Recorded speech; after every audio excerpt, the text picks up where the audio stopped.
नमस्कार बच्चों, एक बार फिर से आपका स्वागत है आपके अपने YouTube चैनल ASP आर्य स्टडी पॉइंट पर। हम हरियाणा बोर्ड की कक्षा 10 की इतिहास की पाठ्य पुस्तक के लेसन्स की रिवीजन कर रहे हैं। उसी सीरीज में आज हमारा तीसरा लेसन है विश्व के प्रमुख दर्शन। आज हम विश्व के प्रमुख दर्शन का रिवीजन करेंगे, फटाफट क्विक रिवीजन। अगर आप इस चैनल पर नए आए हैं तो प्लीज़ चैनल को सब्सक्राइब कर लें और बेल आइकन ज़रूर दबा लें ताकि नए नए वीडियोज़ का नोटिफिकेशन आपको मिलता रहे। और वीडियो आपको कैसी लगती है ये कमेंट सेक्शन में ज़रूर लिखें, और अगर आपको वीडियो अच्छी लगती है तो इसको लाइक और शेयर ज़रूर करें। तो आइए आज का फटाफट क्विक रिवीजन स्टार्ट करते हैं। विश्व के प्रमुख दर्शन। दर्शन सत्य एवं ज्ञान की खोज करता है। दर्शन के द्वारा कुछ तत्व एवं सिद्धांत प्रतिपादित होते हैं, यानी कुछ हम नए अपने प्रिंसिपल्स बनाते हैं दर्शन के आधार पे। दर्शन का जो जन्म है वो अनुभव एवं परिस्थिति के अनुसार होता है, यानी जैसा जैसा हमारा एक्सपीरियंस होता जाता है, जिस परिस्थिति में हम रहते हैं उसके अनुसार हम अपना एक दर्शन विकसित करते हैं। दर्शन का सीधा शाब्दिक सा अर्थ हो गया विचार, एक विचारधारा। अभी हम किन विचारों को मानने वाले हैं, किस विचारधारा को मानने वाले हैं, उसी को हम दर्शन कह सकते हैं। प्रत्येक व्यक्ति का अपना एक अलग दर्शन हो सकता है हर एक विषय को लेकर के, लेकिन जब वो वही दर्शन एक पूरे समाज का, एक ग्रुप का होता है तो उसको हम एक विशेष रूप में दर्शन बोल देते हैं। लेकिन वैसे तो ये विचारधारा प्रत्येक व्यक्ति की अपनी अपनी अलग अलग हो सकती है, तो इस हिसाब से प्रत्येक व्यक्ति का अपना एक अलग दर्शन होगा। धर्म उनको क्रियान्वित करता है। जो भी हमारा दर्शन होगा, जो हमारी विचारधारा होगी, उसको कौन क्रियान्वित करता है? धर्म। हम धर्म के अनुसार भी अपनी बहुत सारी अवधारणाएं बना लेते हैं। सभी दर्शनों की उपासना पद्धतियां अलग अलग है, लेकिन सभी दर्शनों का एक ही लक्ष्य है, और वो क्या है? दुखों के मूल कारण से मनुष्य को मुक्ति दिलाकर उसे मोक्ष की प्राप्ति करवाना, अर्थात उसको सुख प्राप्त करवाना। यही हर एक दर्शन का मुख्य उद्देश्य है। अब बात कर लेते हैं वैदिक ये धर्म का अर्थ एवं लक्षण। तो जो ये हम लेसन पढ़ रहे हैं विश्व के प्रमुख दर्शन, इसमें कुछ विश्व के प्रमुख दर्शनों के बारे में हम पढ़ेंगे, जिसमें वैदिक दर्शन आपका एक दर्शन है, जैन दर्शन है, बौद्ध दर्शन है, आपका यहूदी है, पारसी है, कन्फ्यूशियसवाद है। तो इस प्रकार के इन दर्शनों को पढ़ेंगे। उससे पहले एक मोटे मोटे अर्थ में देख लेते हैं कि धर्म का क्या अर्थ है और इसके लक्षण क्या होते हैं। वैदिक दर्शन के अनुसार मनुष्य के जीवन को आध्यात्मिक एवं भौतिक दृष्टि से उन्नत करने के लिए, तो वैदिक दर्शन के अनुसार बताया गया है कि वो 4 पुरुषार्थ मानने गए। कौन कौन से? धर्म, अर्थ, काम और मोक्ष। धर्म, अर्थ, काम, मोक्ष की व्यवस्था का उल्लेख मिलता है। इन पुरुषार्थों में जो आपका धर्म वो क्या है? मुख्य है। और शास्त्रों में धर्म के 10 लक्षण बताए गए हैं। धर्म का जो शाब्दिक अर्थ कहें या थोड़ा सा सीधा स्पष्ट सा सरल सा शब्दों में अर्थ कहें तो धर्म का अर्थ होता है कर्तव्य या स्वाभाविक गुण। किसी व्यक्ति का जो स्वाभाविक गुण या स्वाभाविक जो उसका कर्तव्य है उसी को उसका धर्म कह देते हैं। जैसे एक विद्यार्थी का धर्म पढ़ना, अध्यापक का धर्म पढ़ाना, सूर्य का जो धर्म है वो प्रकाश देना है, यानी सूर्य जब भी उदय होगा तो वो प्रकाश ही देगा। तो इस प्रकार से प्रत्येक का अपना एक वह स्वाभाविक गुण या फिर धर्म होता है। और आगे कहा कि इसी धर्म के आधार पे हम अर्थ कमाएं, धन कमाएं, और उस धन से अपनी कामनाओं को की पूर्ति करें, काम की पूर्ति करें। और फिर हमें क्या प्राप्त होगा? जब हम ये धर्म कमा करके और अर्थ कमा करके फिर अपनी कामनाओं की पूर्ति करें तो उसी से हमें क्या मिलेगी? मोक्ष मिलेगा, यानी कि हमारी मुक्ति होगी, अर्थात हमें सुख मिलेगा। अब शास्त्रों में अनुसार धर्म के 10 लक्षण देख लेते हैं, वो क्या क्या हैं। तो मनुस्मृति एक शास्त्र है, उसमें धर्म के 10 लक्षण गिनवाए गए हैं। वही यहाँ बताए हैं कि धृति, क्षमा, दमो, स्तेम, शौचम, इंद्रिय निग्रह, धीर, विद्या, सत्यम, क्रोधो, दशकम धर्म लक्षणम। अर्थात धर्म के 10 लक्षण हैं। धृति, क्षमा, संयम, स्तेय, शुचिता यानी शौच, इंद्रिय निग्रह, धीर, विद्या, सत्य और अक्रोध। तो आइए एक एक करके इनको पढ़ते हैं। सबसे पहले धृति। धृति का अर्थ होता है धैर्य, यानी हर परिस्थिति में हम धैर्य को धारण करें, धैर्यशाली बने रहें। क्षमा का अर्थ माफ़ करना है, नहीं हम माफ़ करना सीखें दूसरों को। संयम का अर्थ होता है अपनी वासनाओं पर नियंत्रण करना, यानी हमारी जो वासनाएं जो पूरी नहीं हो सकती या जो अनैतिक हैं, अधार्मिक हैं, वो इस प्रकार की वासनाओं के ऊपर नियंत्रण रखना। अस्तेय का अर्थ होता है चोरी न करना। शुचिता, अंदर व बाहर की पवित्रता यानी शुद्धता, स्वच्छता, जैसे बाहर की किसी होगी जल से होगी और अंदर की किसी होगी कि हम किसी के प्रति हमारे मन में कोई द्वेष ना हो, ईर्ष्या ना हो। इंद्रिय निग्रह का मतलब है अपनी इंद्रियों को वश में करना। धी, इसका अर्थ होता है बुद्धिमत्ता का सत्य प्रयोग, यानी बुद्धि का हम ठीक ठीक प्रयोग करें, उसी का नाम क्या है, धी।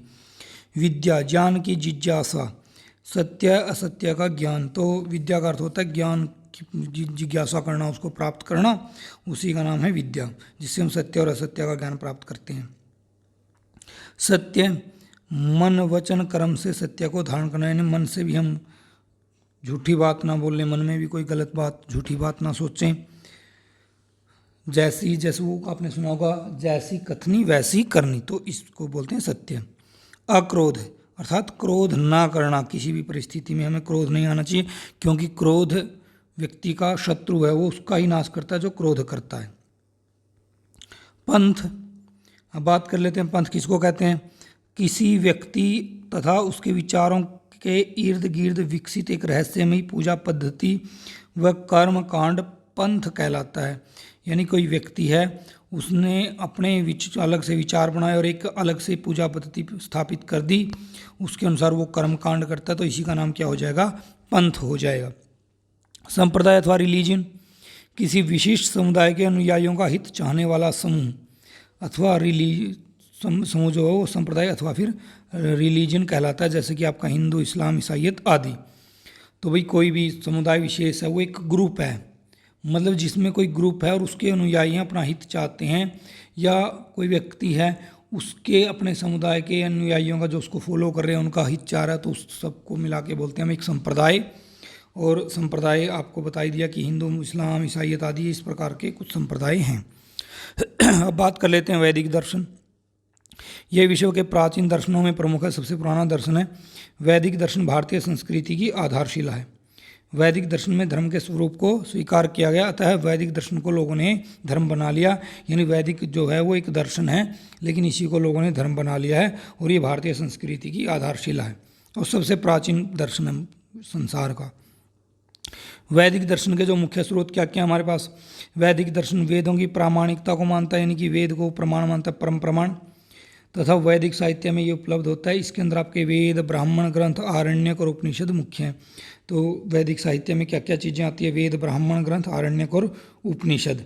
तो वैदिक साहित्य में जो भी बातें कही गई हैं उसी को हम वैदिक दर्शन बोल देते हैं, और इसमें जो सबसे ज़्यादा वो वेदों की प्रामाणिकता मानी गई है। अब बात करते हैं वेद, जो कि वैदिक साहित्य का पहला भाग है वेद, उसके बाद ब्राह्मण ग्रंथ, फिर आरण्यक और उपनिषद। तो वेद की बात करते हैं। वेद संसार का प्राचीनतम, प्रामाणिक, पवित्र एवं दार्शनिक साहित्य है। इन्हें बताया कि वेद सबसे पुराना है संसार में, उससे पुरानी कोई भी पुस्तक नहीं है। और ये आपका जीके का भी क्वेश्चन यही है कि संसार की सबसे प्राचीनतम पुस्तक कौन सी है, तो उसमें नाम आता है ऋग्वेद। भारतीय मान्यता के अनुसार वेद शाश्वत हैं और वेद ईश्वर की वाणी हैं। तो आपसे पूछा जाए कि किसको ईश्वर की वाणी कहा गया, तो वेदों को ईश्वर की वाणी कहा गया। वेद का अर्थ क्या होता है, ज्ञान। वेद कितने आपके, 4। पहला है ऋग्वेद। ऋग्वेद यह सबसे प्राचीन वेद है, जिसमें देवताओं के आह्वान करने के मंत्र हैं। यानी अगर आपको देवताओं का आह्वान करना, उसके लिए इस वेद में मंत्र दिए गए हैं। और इस वेद के अंदर 10 मंडल, 10,552 मंत्र हैं।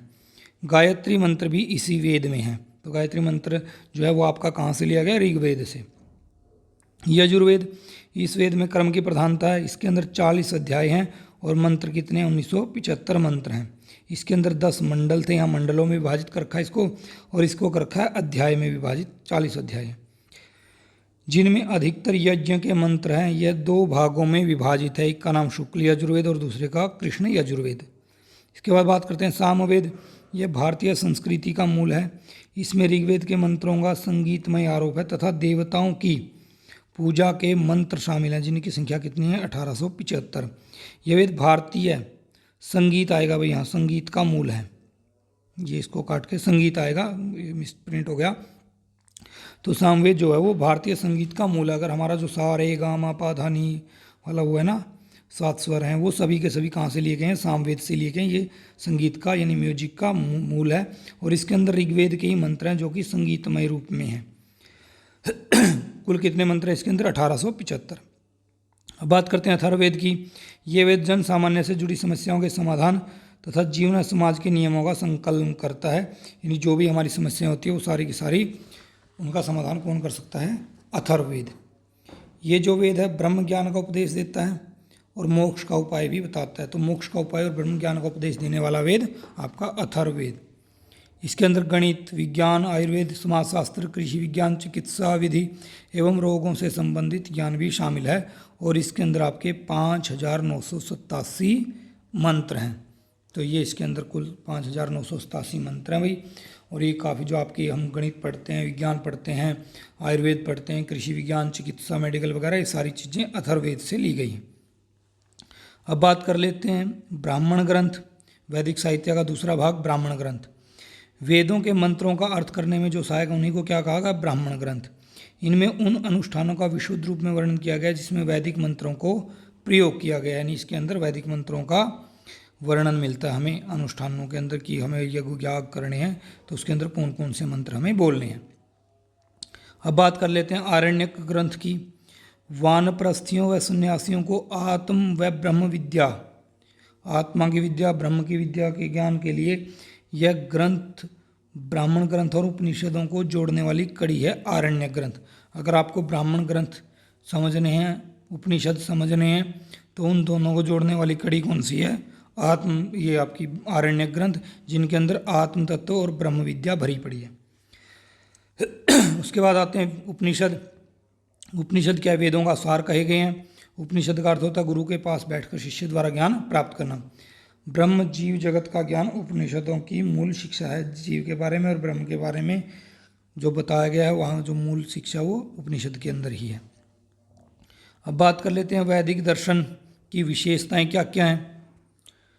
वैदिक जो दर्शन है वो नैतिकता व सत्य पर आधारित है। इसके अंदर प्रकृति की प्रधानता है भाई। बहुदेववाद में एक ईश्वरवाद की अवधारणा है, बहुत सारे देवताओं को मानते हैं लेकिन उसके बाद ही ईश्वर एक है। रीत नियम की अवधारणा है। 4 पुरुषार्थों की अवधारणा, धर्म अर्थ काम मोक्ष की। यज्ञ अनुष्ठानों की प्रधानता है जो ब्राह्मण ग्रंथों के अंदर बताए गए हैं। भौतिक जीवन के प्रति उदासीनता हमें देखने को मिलती है। कर्म के आधार पर पुनर्जन्म के सिद्धांत की मान्यता, यानी जब जैसा हम कर्म करेंगे उसके अनुसार हमें अगला जन्म मिलेगा। और हमारा अंतिम लक्ष्य क्या, मोक्ष प्राप्ति, ये कहा गया। आत्मा की अमरता में विश्वास कि आत्मा जर अमर है।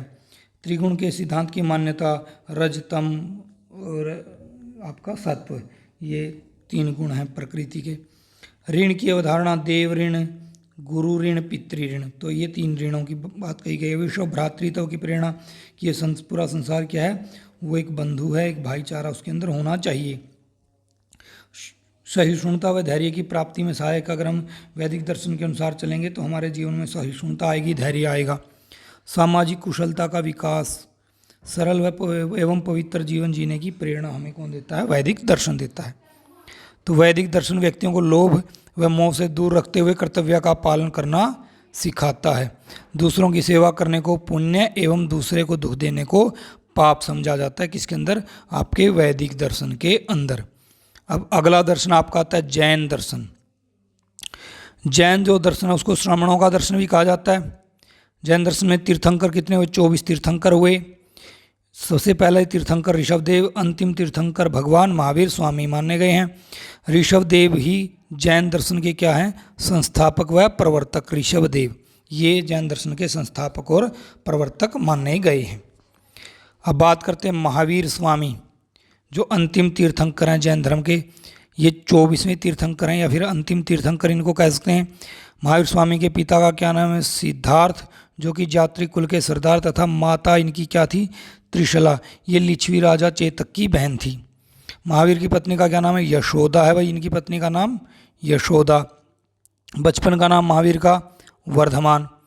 वीर स्वभाव के कारण उनका नाम क्या पड़ा, महावीर पड़ा। वीर स्वभाव के कारण नाम पड़ा महावीर।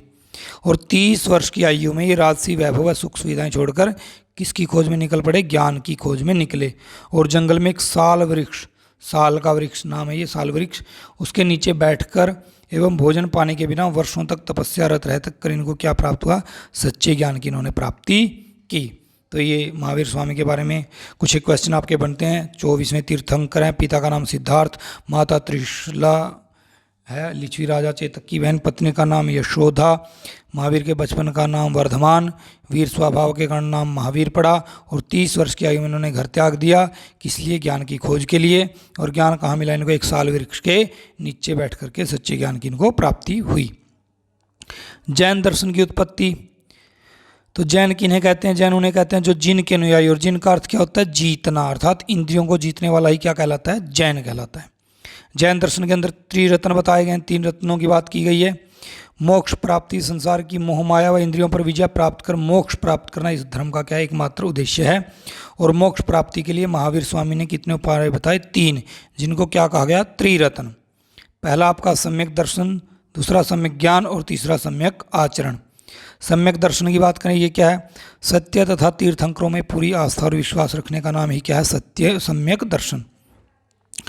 सम्यक ज्ञान का मतलब संदेह रहित वास्तविक ज्ञान, जिसमें कोई संशय नहीं, कोई संदेह नहीं, कोई वो छिपाव नहीं है, किसी प्रकार का भ्रम नहीं है, उसी को क्या कहा गया, सम्यक ज्ञान। सम्यक आचरण, मनुष्य अपनी इंद्रियों को वश में करके ही सत्य ज्ञान को प्राप्त कर सकता है, तो इसी का नाम क्या है, सम्यक आचरण है। इसलिए इंद्रियों पर संयम करके सुख दुख में समभाव रखने का नाम क्या, सम्यक आचरण है। अब बात करते हैं जैन दर्शन के अंदर 5 महाव्रत भी गिनवाए गए हैं। जैन दर्शन के 5 मोक्ष प्राप्ति के 3 साधनों का पालन करने के लिए, अगर भाई आप ऊपर के त्रिरत्न को प्राप्त करना चाहते हो तो जैन दर्शन के अंदर गृहस्थ लोगों को क्या करना पड़ेगा, 5 महाव्रतों का पालन करना पड़ेगा। वो कौन कौन से, अहिंसा, अमृषा, अस्तेव, अपरिग्रह, और इन चारों में 5वां जोड़ दिया ब्रह्मचर्य। तो इनको जोड़ के त्रिरत्न की प्राप्ति का साधन कहा कि ये 5 जो है महाव्रत हैं और इनसे हम त्रिरत्न प्राप्त कर सकते हैं। आइए इन 5 महाव्रतों को देखते हैं। पहला अहिंसा, मन वचन कर्म से किसी के प्रति हिंसा की भावना न रखना ही वास्तविक अहिंसा, इन मन से भी हम किसी का बुरा ना सोचें। अमृषा, प्रत्येक व्यक्ति को प्रत्येक परिस्थिति में क्या बोलना चाहिए, सत्य ही बोलना चाहिए, इसी का नाम क्या है, अमृषा। अस्ते, अर्थात बिना अनुमति किसी दूसरे व्यक्ति की कोई भी वस्तु नहीं लेनी चाहिए, और ना ही हम उसकी इच्छा करनी चाहिए, मन में भी ये इच्छा करनी कि हाँ मुझे अगर ये मिल जाए, ये वस्तु मेरे पास होती तो ऐसे भी हम इच्छा नहीं करनी है, इसी का नाम अस्तेय। अपरिग्रह, आवश्यकता से अधिक वस्तुओं का संग्रह नहीं करना चाहिए, यानी जितनी ज़रूरत है उससे ज़्यादा हम वस्तुएं ना रखें, क्योंकि अगर आवश्यकता से अधिक वस्तुएं रखेंगे तो भाई जो काला बाजारी होती है, इस प्रकार की चीज़ें होती हैं और वस्तुओं के दाम बढ़ते हैं। जितनी डिमांड होगी, आपने कंसेप्ट पढ़ा भी होगा इकोनॉमिक्स के अंदर कि जितनी वस्तु की मांग होती है उसके अनुसार में उसके दाम बढ़ते हैं, और जब महंगाई बढ़ेगी तो एक गरीब व्यक्ति के लिए जीवन मुश्किल हो जाएगा। इसलिए सभी को अपरिग्रह का पालन करना चाहिए ताकि सभी लोगों को सभी चीज़ें आसानी से उपलब्ध हो सकें। अब बात करते हैं ब्रह्मचर्य की। मोह वासना से दूर रहकर ज्ञान व शक्ति प्राप्त करना तथा ज़रूरत से ज़्यादा किसी वस्तु का प्रयोग न करना और इंद्रियों पर संयम रखने का नाम ही क्या है, ब्रह्मचर्य है। इसके बाद बात करते हैं दिगंबर व श्वेतांबर। ये दिगंबर और श्वेतांबर क्या होता है। महावीर स्वामी 527 ईसा पूर्व में बिहार के पावापुरी नामक स्थान पर निर्वाण को प्राप्त हुए। निर्वाण का मतलब है इनकी भाई मृत्यु होगी। कब हुई, 527 ईसा पूर्व में बिहार के पावापुरी नाम की जगह पे। उनके बाद जैन परंपरा 2 भागों में विभक्त हो गई। एक वर्ग दिगंबर कहलाया और दूसरा श्वेतांबर कहलाया। दिगंबर जो साधु हैं वो 10 दिशाओं को वस्त्र मानते हैं, जबकि श्वेतांबर श्वेत वस्त्र पहनते हैं। यानी दिगंबर साधु नग्न रहते हैं और वो उनका मानना है कि 10 दिशाएं हमारे वस्त्र, हमें वस्त्र पहनने की ज़रूरत नहीं है। भगवान ने जब हमें ऐसा ही पैदा किया है तो हमें ऐसे ही रहना चाहिए। श्वेतांबर जो है वो सफ़ेद कपड़े श्वेत वस्त्र पहनते हैं। जैन दर्शन की आत्मा की अमरता, पुनर्जन्म एवं कर्मवाद में विश्वास रखता है। जो जैन धर्म है उसका मानना आत्मा अमर है, दोबारा जन्म होता आत्मा का और कर्म जैसा करेगा उसके अनुसार जन्म मिलेगा। जैन दर्शन जो है जातिवाद, छुआछूत एवं आडंबरवाद का विरोध करता है और नारी सम्मान का समर्थन करता है कि नारियों का सम्मान होना चाहिए। अब बात करते हैं बौद्ध दर्शन। बौद्ध दर्शन 6ठी शताब्दी ईसा पूर्व एक महान विभूति गौतम बुद्ध का क्या होता है, जन्म होता है। उन्होंने रूढ़िवादिता, सामाजिक जटिलता के विरुद्ध आवाज़ उठाई और महात्मा बौद्ध दर्शन की क्या की स्थापना की। इन्होंने जातिवाद का विरोध किया, रूढ़िवादिता का विरोध किया और बौद्ध धर्म की स्थापना की, बौद्ध दर्शन की स्थापना की। महात्मा बुद्ध के जीवन से संबंधित 4 महत्वपूर्ण घटनाएं हैं।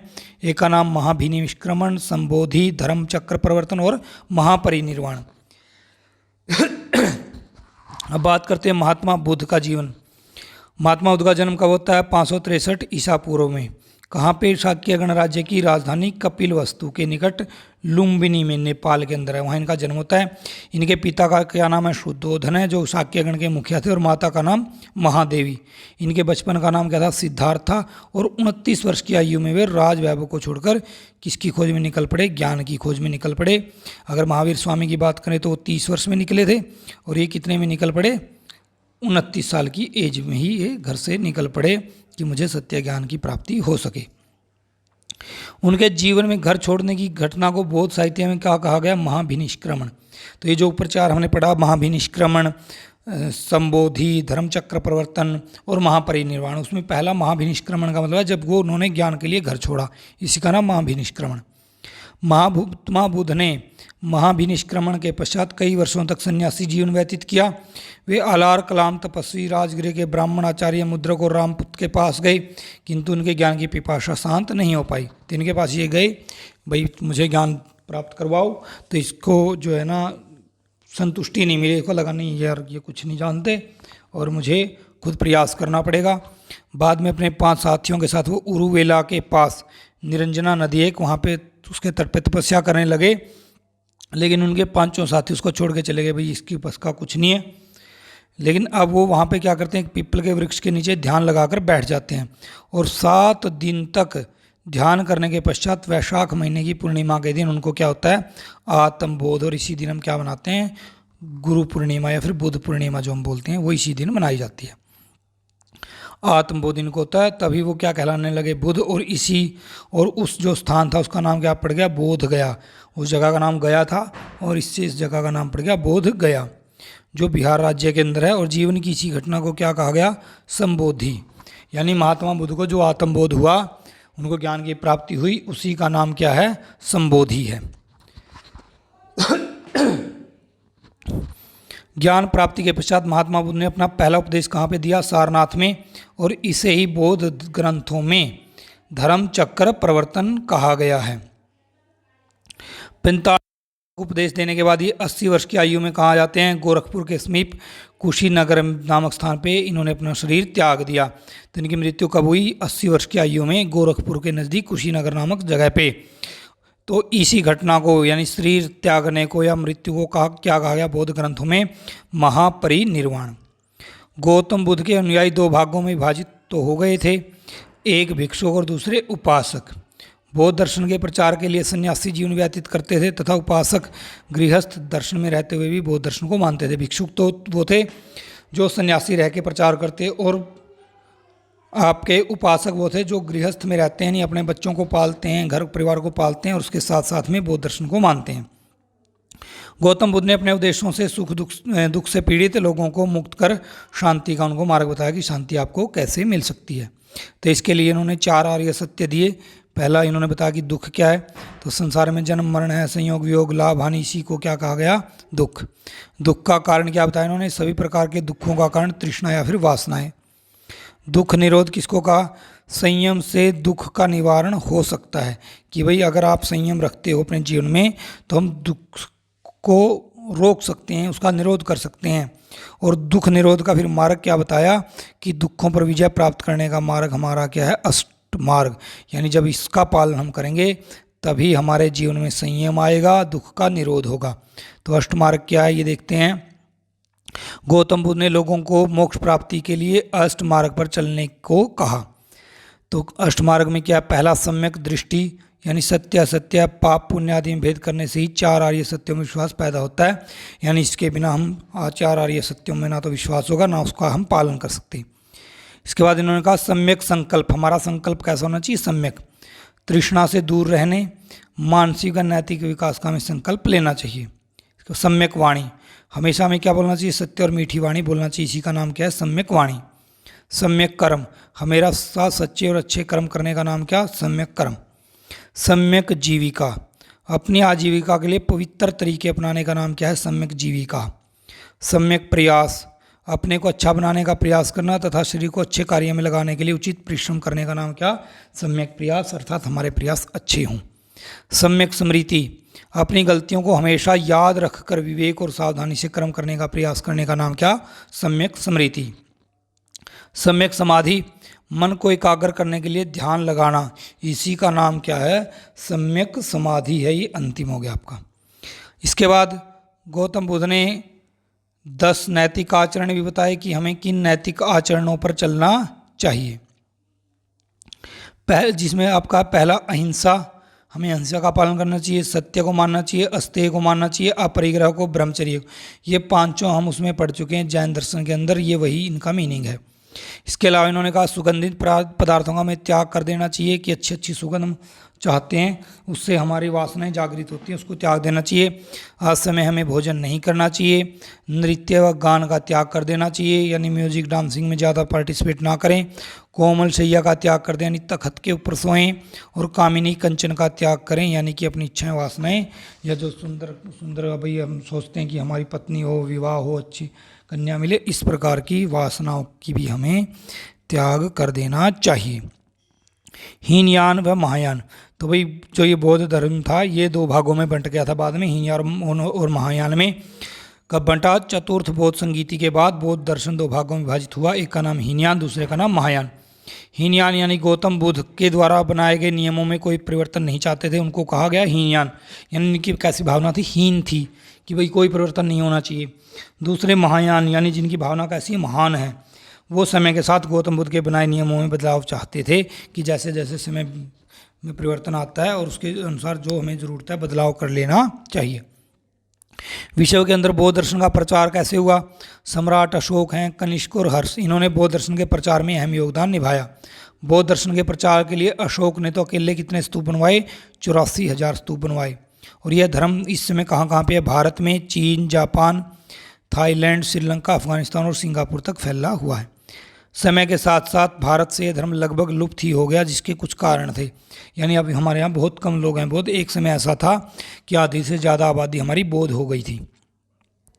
इसके कुछ कारण हैं। आंतरिक कारण, बौद्ध दर्शन का मुकाबला करने के लिए हिंदू दर्शन के विद्वानों ने कर्म कांड के स्थान पर वेदों में बताए गए ज्ञान मार्ग व भक्ति मार्ग का प्रचार किया, जिससे बौद्ध दर्शन का तत्व फीका पड़ने लगा। यानी इन्होंने जो बिगाड़ हिंदू दर्शन के अंदर आ गया था तो उसको दूर किया और वेदों के अनुसार उसको अपनाया, जिससे बौद्ध दर्शन धीरे धीरे लुप्त हो गया, उसका प्रभाव घट गया। बाह्य कारण थे कुछ।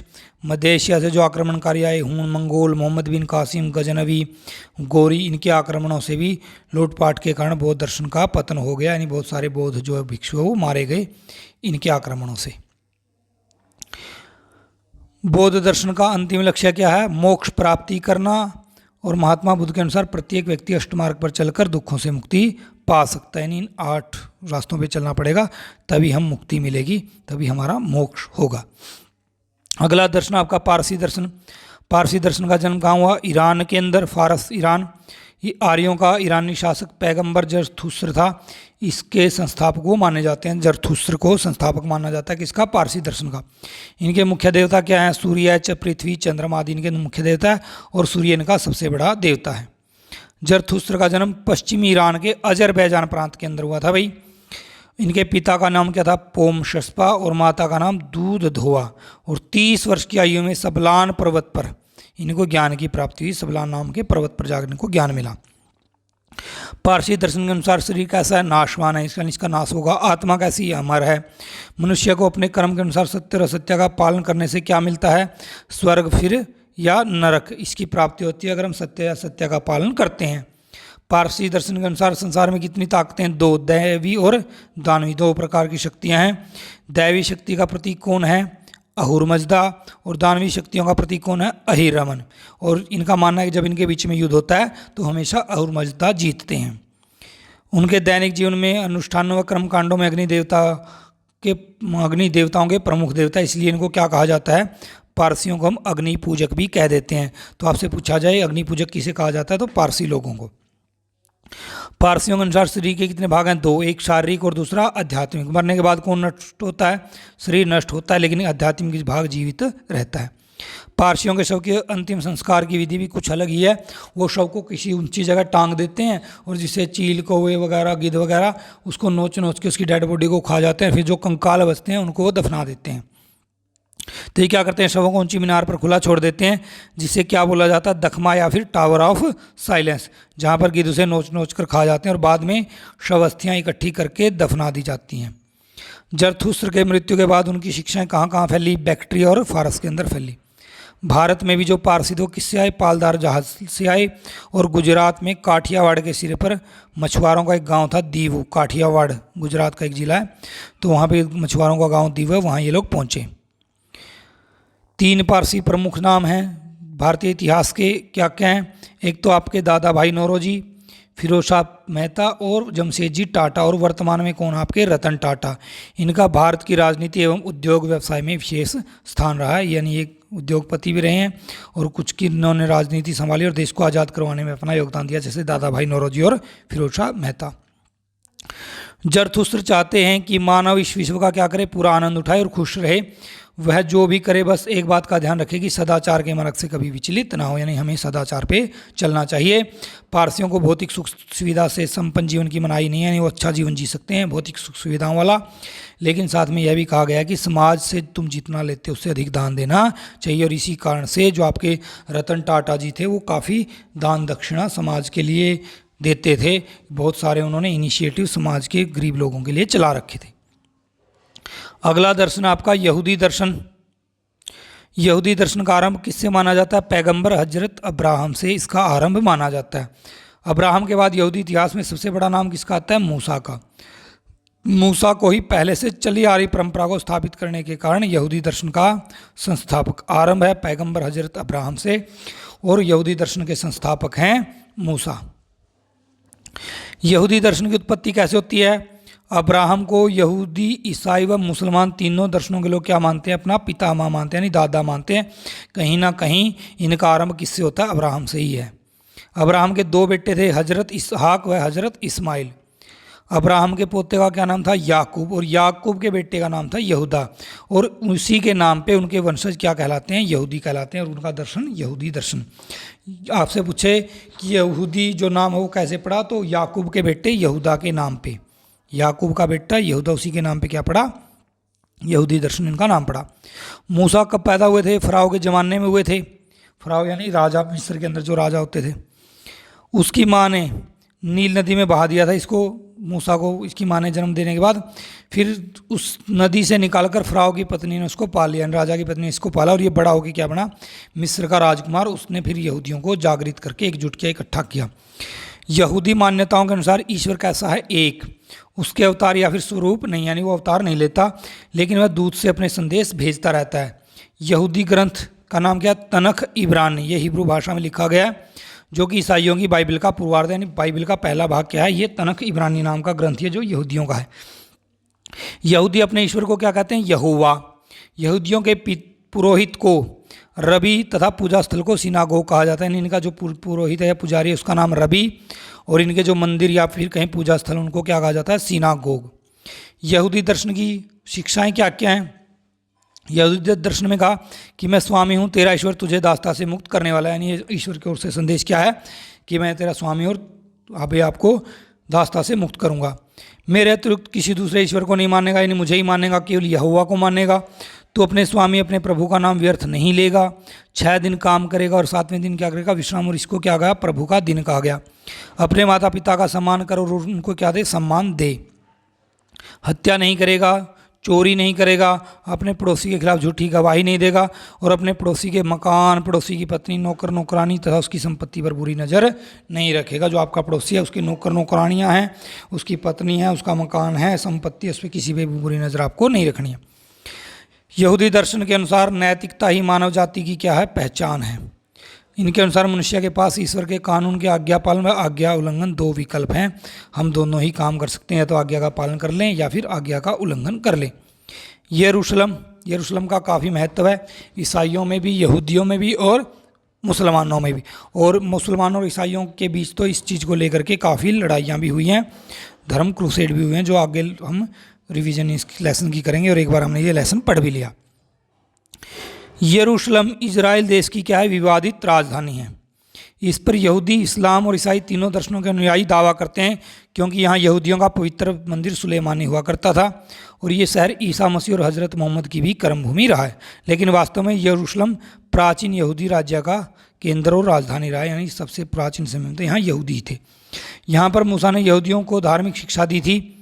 भारत के अंदर की बात करें, यहूदी भारत में यहूदियों ने केरल के मालाबार तट पर प्रवेश किया, और अतिथि प्रिय हिंदू राजा ने यहूदी नेता जोसेफ को उपाधि और जागीर प्रदान की थी। यहूदी इस समय कश्मीर एवं पूर्वोत्तर के राज्यों में के अंदर भी बसे हुए हैं, भारत के अंदर। अगला दर्शन आपका कन्फ्यूशियस दर्शन की बात कर लेते हैं। कन्फ्यूशियस दर्शन, जब भारत में भगवान महावीर व महात्मा बुद्ध की शिक्षाओं का प्रचार प्रसार हो रहा था, तो उसी समय चीन के अंदर एक महान समाज सुधारक हुए का जन्म हुआ, जिनका नाम क्या था, कन्फ्यूशियस। उस समय चीन में झोउ राजवंश की शक्ति कम होने के कारण वहाँ अनेक राज्यों का उदय हो रहा था, और वे आपस में लड़ झगड़ रहे थे। इस समय चीन की जनता जो है बहुत कष्टदायक जीवन यापन कर रही थी, और ऐसे समय में चीन वासियों को नैतिकता पढ़ाने के लिए किनका जन्म होता है, कन्फ्यूशियस का जन्म होता है, और इनके दर्शन का नाम है फिर कन्फ्यूशियस दर्शन। कन्फ्यूशियस के जीवन को देख लेते हैं। इनका जन्म कब हुआ, ईसा मसीह से करीब 550 वर्ष पहले, चीन के शानदांग प्रदेश के अंदर।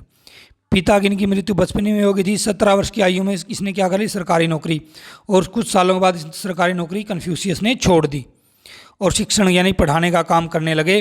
और 53 वर्ष की आयु में ये एक शहर के क्या बने, शासनकर्ता, यानी एक शहर के गवर्नर बन गए, और बाद में ये मंत्री भी बने।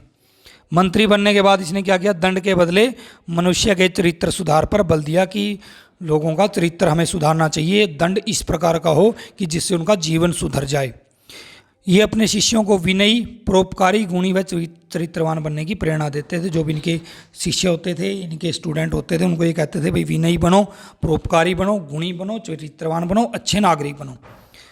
लोगों को सत्य, प्रेम, न्याय व बड़ों का आदर सम्मान करने का ये संदेश देते थे कि हमें बड़ों का आदर सम्मान करना चाहिए, प्रेम और से रहना चाहिए। कन्फ्यूशियस शिक्षाएं क्या देते हैं, कन्फ्यूशियस जो एक समाज सुधारक थे, उन्होंने ईश्वर के बारे में कोई उपदेश नहीं दिया, यानी भगवान से इनका कोई लेना देना नहीं था, इन्होंने ना कोई उपदेश दिया। कन्फ्यूशियस मत के अनुसार शासक का अधिकार की आज्ञा देना, और शासित का कर्तव्य क्या, उसका पालन करना, यानी जो आज्ञा दे रहा है वो शासक, जो पालन कर रहा है वो शासित। और इसमें इन्होंने कहा कि भाई उसी जिस प्रकार शासक का अधिकार आज्ञा देना और शासित का कर्तव्य का पालन करना, ठीक ऐसे ही पिता का भी, पति का भी और बड़े भाई का अधिकार क्या आदेश देना, वो आदेश दे सकते हैं। और पुत्र को, पत्नी को और छोटे भाई को कर्तव्य यानी आदेशों का पालन करना चाहिए, ये करना ही होगा उनको, ये नैतिकता है। लेकिन साथ इन्होंने कहा परंतु आवश्यक है, ये इस बात भी साथ ही आवश्यक है कि आदेश देने वाला का शासन कैसा हो, औचित्य, नीति और न्याय पर आधारित हो, यानी वो भी कैसा हो, न्यायकारी हो, नीति पे चलने वाला हो, औचित्य पूर्ण हो, तभी उसकी आज्ञाओं का पालन करें। संसार के विभिन्न क्षेत्रों में अलग अलग दर्शनों का विकास हुआ भाई, और सभी ने मानव जाति को बुरे कार्यों से बचने और सत्य के मार्ग पर चलने की प्रेरणा दी है। चाहे कोई सा भी दर्शन, आपका वैदिक, जैन दर्शन, बौद्ध दर्शन, आपका पारसी, यहूदी और कन्फ्यूशियस, सब ने यही बात कही। इन दर्शनों ने समाज को एकता के सूत्र में बांधने का प्रयत्न किया है, और विश्व के सभी दर्शनों का अंतिम लक्ष्य क्या है, मानव जीवन को आध्यात्मिक एवं श्रेष्ठ बनाना। इन सब का उद्देश्य ही चाहते हैं कि मानव जीवन श्रेष्ठ बने। चरित्र निर्माण के लिए सद्गुणों की आवश्यकता पर बल देते हैं, सारे के सारे के अच्छे गुण हमारे अंदर हों। मानव सेवा, परोपकार, अहिंसा, प्रेम आदि भावनाएं सभी दर्शनों में पाई जाती हैं। तो सभी के अंदर अहिंसा की बात कही, परोपकार की, मानव सेवा की, ये सभी दर्शनों में, और हमें इन चीज़ों को फॉलो करना चाहिए। तो यहाँ आपकी ये रिवीजन क्या होती है, समाप्त इस लेसन की। तो ये वीडियो आपको कैसी लगी कमेंट सेक्शन में लिख करके ज़रूर बताएं। इसके अलावा अगर आप इस लेसन की डिटेल्ड वीडियो देखना चाहते हैं, डिटेल में इसको पढ़ना चाहते हैं, लाइन बाय लाइन उसकी हमने व्याख्या करके है, वो उस वीडियो का लिंक मैं आपके डिस्क्रिप्शन बॉक्स में डाल दूंगा, तो आप वो वीडियो भी देख सकते हैं। तो आज के लिए बस इतना ही। चैनल को सब्सक्राइब कर लें और वीडियो को ज़्यादा से ज़्यादा लाइक शेयर करें। तो मिलते हैं नेक्स्ट वीडियो में, तब तक के लिए ओके बाय, टेक केयर, सभी को नमस्ते।